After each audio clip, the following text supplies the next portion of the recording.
Let's go, baby. It's finally time to talk about the Super Bowl 60 champion, the Dallas Cowboys.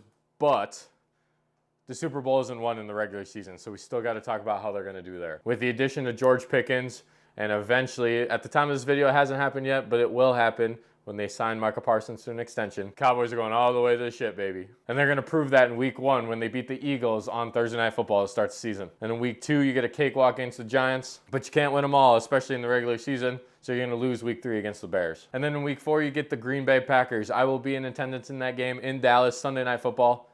I know the track record that the Cowboys usually have against the Packers, but that don't matter. They're taking a dub. And then weeks 5 and 6 against the Jets and the Panthers, those are also both wins. In week 7, you got a date with the Commanders. I know the Commanders are a really good team, but the Cowboys are playing at home. That's another win. So now you're 6-1 going into a date with the Broncos, and I think that defense is super good, probably the best in the NFL.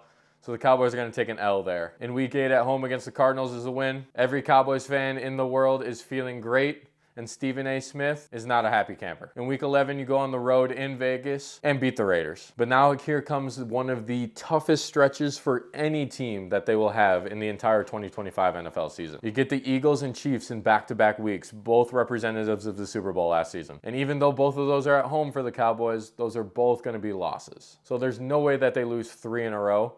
So when they go on the road in Detroit, that's a W. But another NFC North opponent in the Vikings come into town, and the Cowboys take an L. Week 16 against the Chargers is a win, and you're going to split the season series with the Commanders in Week 17. That's a loss. And then in Week 18 against those sorry-ass Giants, that's going to be another win, for the Cowboys' final record being 11-6 for the 2025 season. You guys might think it's biased. I think it's pretty realistic, but I want to know what you think. Is my win prediction for the Cowboys too high or too low? And let me know down in the comments how you think the Cowboys are going to do this 2025 NFL season.